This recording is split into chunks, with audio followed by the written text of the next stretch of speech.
Hello everyone and welcome to today's session. Today we are discussing office dress codes and what to wear to interviews. Obviously, as always, I'm joined by Leanne. Leanne, how are you today? I'm really good, thank you, Becca. How are you?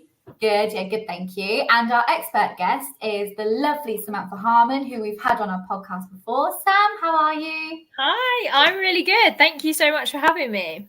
Good. Now, and today, obviously, Sam is our expert guest. She has a style business. If you'd like to find out more about that, she'll give you some more intel. But for now, let's dive straight in. This is a pre-recorded session. So if you do have any questions, please still put them in the comments because Sam is actually live right now in the comments to answer those questions. So future Sam, we'll see you there. But for now, let's dive in. So Leanne, do you want to kick off with our first topic? Yes, please. Thank you. So let's talk about interviews first before you actually get into the job and have the dress code. So Sam, with interviews, what is the main question you get asked with regard to what people should wear? I think now more than ever, people are quite confused about what they should be wearing to interviews because the way that we work has changed so much. So previously, we would have been in the office 5 days a week. And now things have changed where we might not be in the office at all. And we know there are psychological links between what we wear and how we feel. So what we wear to work can really impact our productivity. I get asked so many questions about interviews. And the main one is, what should I wear? What should I wear for the interview? One thing that people are quite confused about is the levels of dress. So if the dress code says smart casual, if it says, for example, informal interview, sometimes people don't necessarily twig that informal interview doesn't mean informal dress code. It's the nature of the conversation that's informal and not what you're going to wear. So if you're going to turn up in a hoodie to an interview at a corporate company, that's maybe not going to go down so well. So you still need to adhere to the dress code, no matter whether the interview is formal or informal.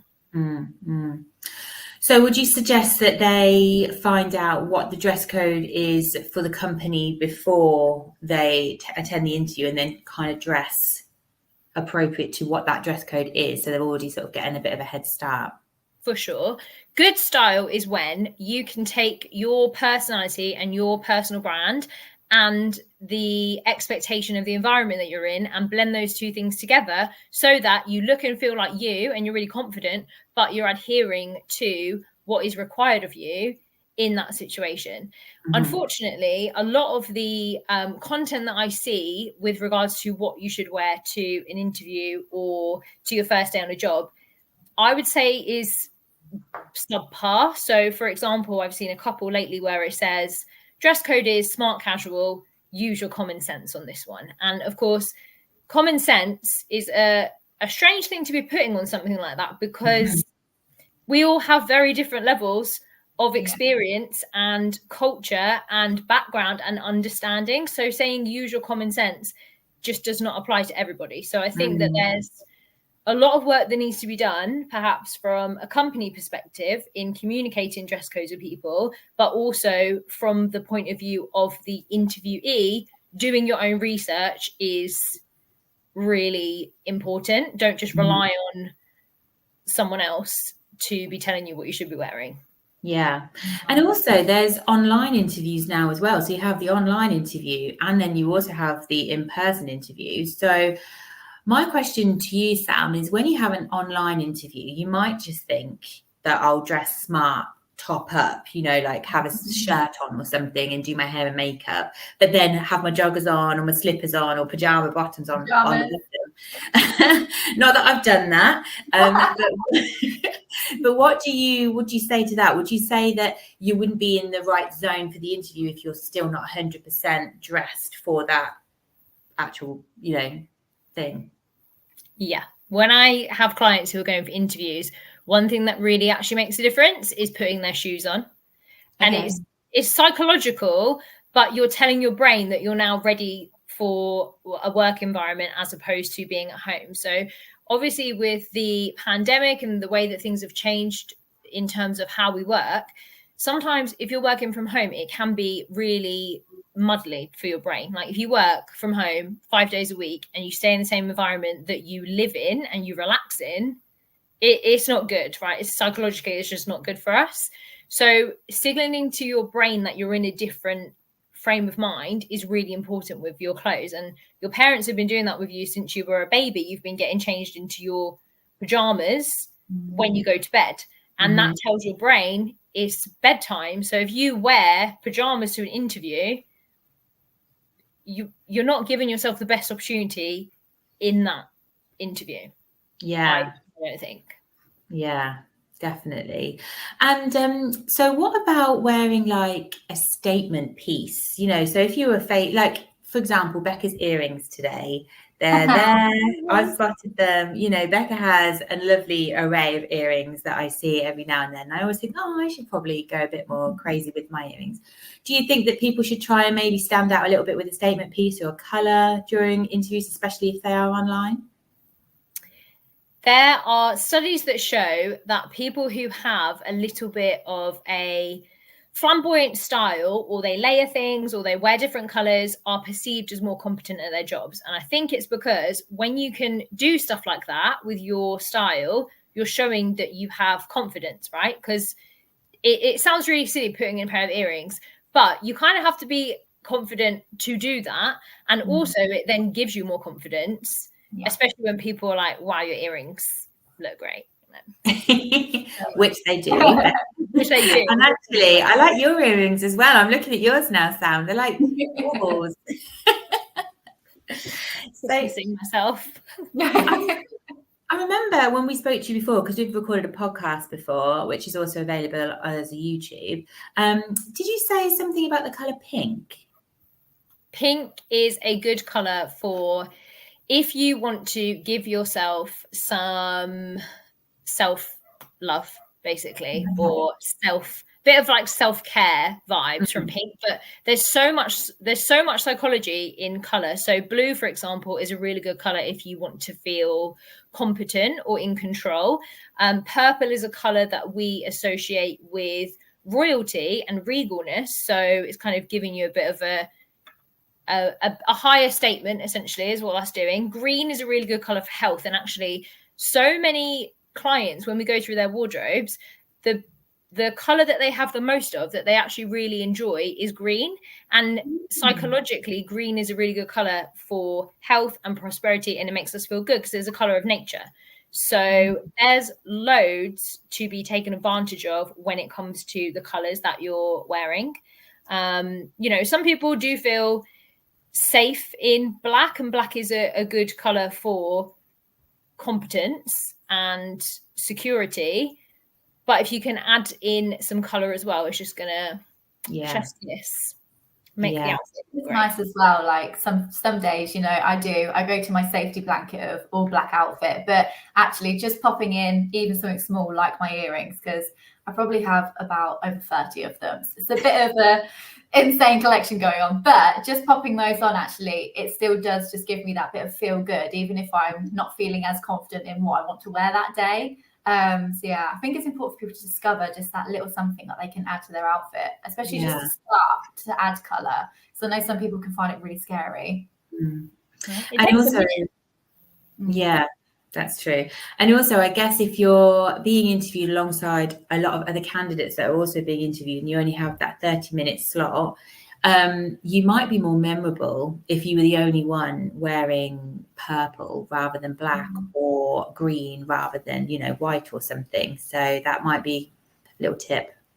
Yeah, people are getting a vibe from you, and increasingly employers are looking at your personal brand, because if they're thinking about you as a long-term hire in a company, and you're perhaps someone who's going to stay there for the next 10 years and get the next job up and the next job up, they want someone who is able to go to conferences, go to networking, build up their rapport with their customers. People buy from people. So increasingly employers are looking at whether you are someone who has a strong personal brand. So it's no good, even if we're talking about LinkedIn, for example, we kind of get in this thing where we're in this safety net of, I've got this job, so I won't post on LinkedIn, or I won't work on my personal brand. It doesn't really matter. I can just go into work, do my job, done for the day. I know I'm going to get paid. But then we start thinking about moving to a new role, and then we think, oh, I better brush up on my LinkedIn profile. I better do some dust it off. And dust is going everywhere. Whereas if you're working on it now, the likelihood is that recruiters they're headhunting for roles that you might be perfect for. They can't see you if you're not building your personal brand. And I think it's a mistake that I see specifically with women. I work with a lot of women where it's kind of goes back to like the good girl conditioning that we have, where we think that, you know, if I'm just good and I just stay here, then I'll get promoted. But you need to be a bit strategic because no one's going to do that for you. So it's really important to be working on your personal brand. And in that interview process, they are going to be looking at that stuff as well. They're not just looking at your CV and the fact that you've got the same qualifications as everybody else going for the job. What is it about you that makes you the right person? Okay, so a key takeaway then from the interviews before we move on to dress codes then. What do you think people can do easily in an online environment or face-to-face to just add that touch of personality to their interview as well? Accessories are a really simple one. It doesn't have to be outlandish or bold, but using accessories or colour is a really good way of displaying a little bit of your personality without going, you know, way out of, ooh, that's too much. Just a little thing. Like a snazzy tie, a snazzy pair of socks or earrings or whatever it is. Psychologically, people make the link that you're a confident person, and we're looking for someone with that level of competence. We don't want to have to constantly micromanage the person that we're putting in this role. We want to know that they're able to take the lead and think for themselves. And that is, even though they might not understand that that's what they're thinking when they see you wearing those earrings, that is what they're thinking when they see you wearing those earrings. So then adding these little personal touches to give your personality a little bit of a shine through that environment, you're also given the impact on your potential as well, because they're seeing you as more confident or more memorable as well. Okay, so have you got anything else to add on interviews before we move on to dress codes? Just research where you're going. I have clients who've come to work with me because they have gone for an interview somewhere and realized they've got it wrong. But this kind of comes into the dress code conversation as to why they've got it wrong, because they've dressed for a different level of dress than the one that they're going into. So do your research, because it's also important that the company works for you as well as you working for it. It's a two-way conversation. So do you feel like you fit in there? And also just like looking at their dress codes can actually tell you whether or not they're a good company to work for, because if they're putting stuff like just use your common sense, how does that play out in other areas of communication in that workspace? Yeah, and I guess it's like you say, it is two ways, but it's also you could dress too good for an interview environment or underdress for an interview, and either way, you don't want to be the person that turns up in, you know, a suit and tie when everyone else is wearing hoodies. So, okay then, so you've got the job. Now you've got to dress for work. This is where the dress codes comes in. So what is your main question that you get asked about dress codes? And also, is this from employees or is it actually employers asking the question? Both. It's both. I have a lot of conversations with managers who aren't really sure how to talk to people about what they're wearing to work. I have conversations with recruiters who aren't sure how to talk to their clients about what they should be advising people to wear to work, and also the people that are putting up for interviews and the people themselves who are going to new jobs. Dress codes is a minefield.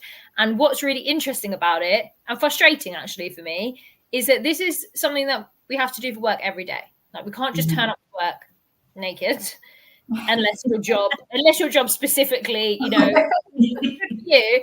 But like we have to wear clothes to work, and we're judged on what we wear to work, and it impacts our performance at work. And yet it's the one thing at work no one's talking about. And it's really important also because different people have different needs. So if someone has a specific condition, they may not be able to adhere to a dress code in the same way as other people. And also, you know, our experiences, our culture, all that stuff needs to be taken into account when we're talking about the levels of dress and dress codes. But dress codes are very confusing, especially at the moment. I think we've said this before, but a lot of people don't realize that most of the dress code rhetoric that we have and that we put down in kind of like our dress code policies comes from a book that was written in the 1970s by a man called John T. Malloy, and it was at the time when women were going into corporate environments. So he wrote this book, and it was like, women should dress very specifically like this. And since then, think how much stuff has moved on in the world, and that's still not changed. So when we're writing the policy for what to wear to work, we don't know that what we're writing is completely outdated. We've learned so much more. Work is completely different. Why are we still using this as the text that, you know, informs what we tell people to wear to work? And smart casual is a big one. The big thing that I say to employers is, actually, I ask them what their interpretation of a dress code is, because if you can't tell me what it is, why are you writing it in your dress code policy? That was something that I learned from when I was a journalist, was if I couldn't understand the story, how am I supposed to write that story in a way that explains it to a 9-year-old? Because like the average reading age in the UK is about 9. So how am I supposed to explain it to them if I don't understand it myself? And that's why I'm seeing a lot with dress codes, is employers are putting stuff in the dress code, but they don't actually understand what it means. They're not, you know, smart casual. I think something like 80% of people are confused about dress codes. Smart casual is the biggest one. It's the bane of my life, to be honest. Yeah. I think everyone's idea of smart casual is so different as well, isn't it? Like, that so many different companies. Like, some are hoodies and jeans and trainers, some are more maybe trousers and a nice top, and it is just kind of really having to define that. Yeah. Yeah, and then when you turn up on your first day, you're probably sitting there thinking, oh my God, everyone else is wearing jeans and hoodies and trainers, and I'm dressed, you know, in this, you know, what I would deem as smart casual, but it's obviously not in this environment. Yeah. So what would your advice be then? So they give the dress code a bit of a you know, revamp. Yeah, communication is really making it clear to everybody what you mean by certain things, because just putting, you know, usual common sense smart casual doesn't help anyone. Technically, the definition of smart casual hasn't changed. So smart casual, a lot of people will say, okay, well, that's like jeans and a hoodie, right? Actually, jeans are borderline in the true definition of smart casual. Jeans aren't really smart casual, especially anything that's a light wash. So a dark wash denim that has no distress, that is fitted, okay, that's smart casual. But anything below that, so anything that's kind of like light wash, got distress on it, is baggy, mum jeans, anything like that, technically isn't smart casual. So when you use terms like smart casual in your dress code, it's really important to actually define for people what you mean by that. And also if there are any accommodations in those dress codes for people with additional needs, because not everyone can adhere to the same dress code. And when we don't have conversations about dress code, we're actually excluding people from job opportunities. So I've spoken to recruiters recently who've had candidates turned down because they're wearing the wrong color shoes. Nowhere in a policy anywhere does it say, you know, this is the wrong color shoes, you cannot work here if you're wearing brown shoes.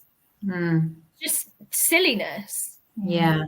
And sometimes as well, like in England especially, like the weather changes so much. So it might be in the summer you want to wear like a strappy top or a strappy dress, but actually some people might think that's too casual and not work attire. But it might be an environment where you don't have aircon and you can't open the window and you're really hot and it's in a stuffy office or something. So do you think that the dress code should be season dependent as well, or because most companies I imagine just have one dress code?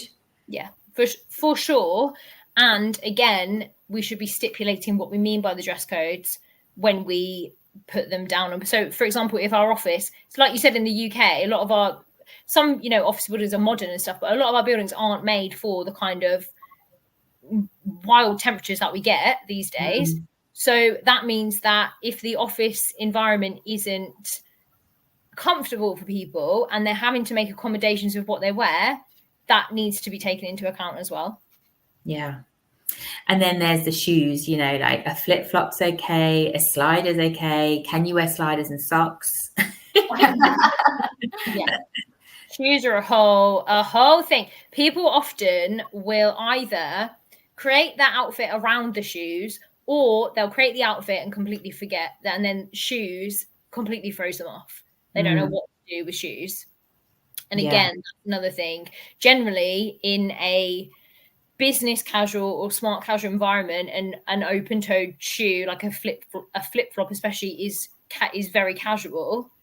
But again, if that isn't actually stipulated to people in the dress code, they don't know. And it's also, especially, we have to think about graduates coming in who have done all their exams and stuff in the time of the pandemic. So some of them haven't had any in-office experience because a lot of work experience has been remote.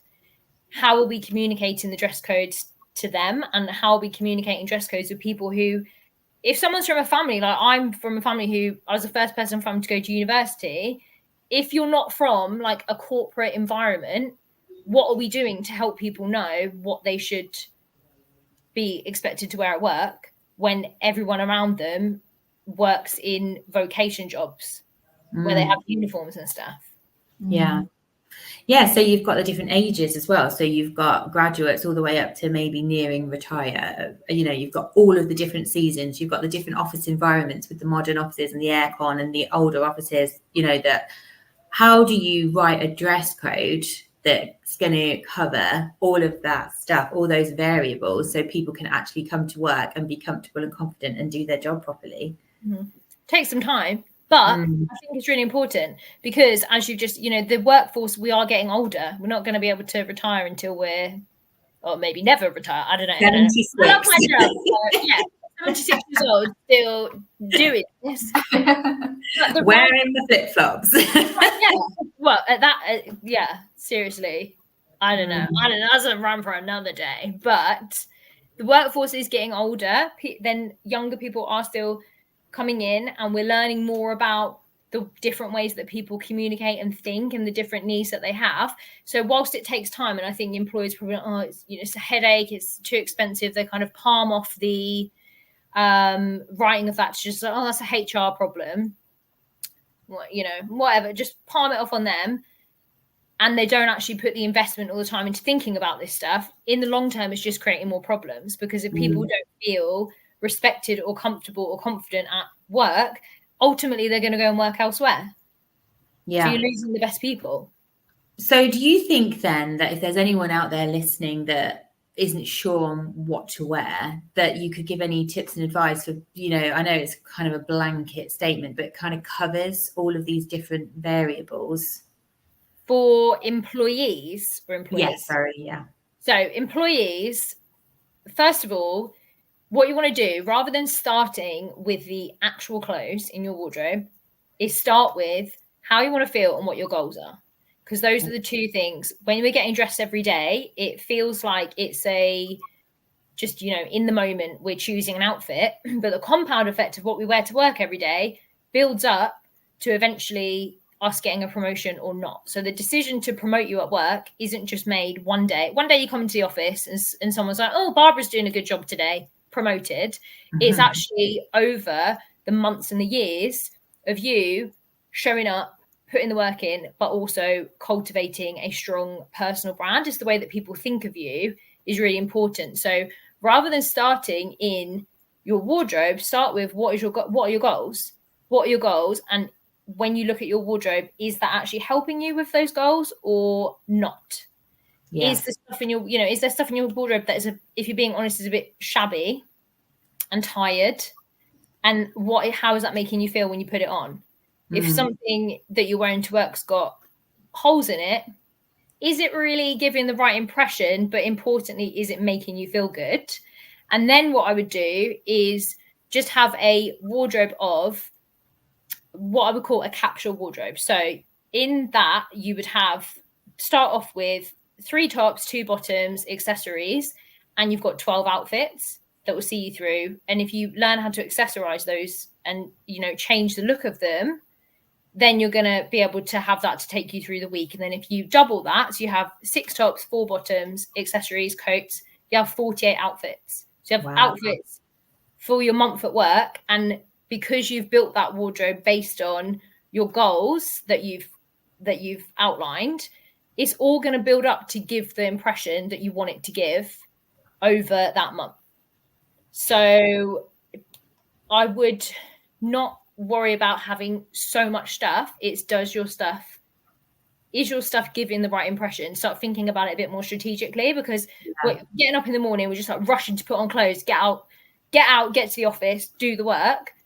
Be a bit strategic with it, and it will make a difference. Yeah. Are your clothes representing where you want to be and what you want to do? It actually reminds me of a couple of stories that you told me. I can't remember if you told me on the podcast or off the podcast, but there was that story of the lady who was overlooked for a promotion when she went for an interview, I think, because was that to do with her personal brand or something? I can't remember.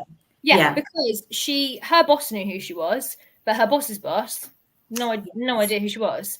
So they wanted someone in that role who could go to conferences, do networking, get the money in, because they're thinking, money, right? Is this person someone we want to put in front of our customers or our advertisers to get the money from them?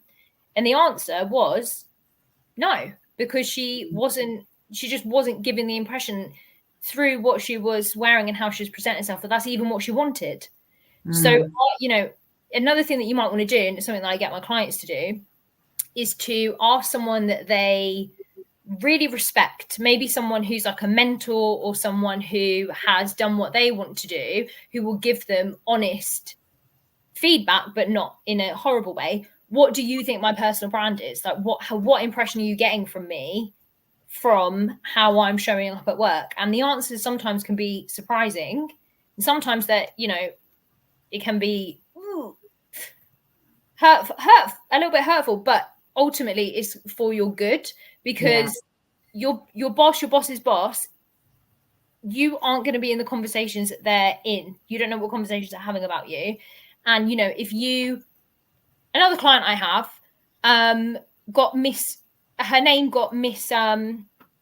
let's say her name's Sarah, the head of this thing was calling her Susan. She was like, great, that's great, good impression. That these conversations are happening that you aren't in the room for. Are they mentioning your name, or are they like, what's that woman's name? I guess Sarah, Susan, I don't know. Yeah. Are you actually leaving them with a good impression or not? It's a key takeaway, something for people definitely to think about. So anything else on dress codes that you want to do to wrap up before we say goodbye? I would say companies need to reevaluate their dress code, their communications of dress codes, and for generally people who are going for interviews or looking to get promoted, brush up on your dress codes. And what you want to do is, if you are looking to get promoted to the next level, and let's say that your dress code generally is smart casual, go up the level a bit. Put some stuff in your wardrobe that is to the next level of dress, and watch how people's perception towards you changes. Nice. I like that. Yeah, that's really good advice. Perfect. Well, thank you so much, Sam, for once again joining us today. We love having you here, don't we, Leanne? Yeah, we really do. We've been so excited about today. And I hope, everyone watching as employers or as an employee, that you've taken a few pointers away from this session today. It's been really insightful, I think, for me, Leanne, for all of us. Thank you. Again, this is pre-recorded. However, Sam, she'll still be lingering around in the comments. So any questions you do have, please point them her way, or you can contact her. So please connect with her on LinkedIn or visit www.thestyleeditor.co.uk. But that's a wrap on today's session, and we'll see you at the next one. Bye.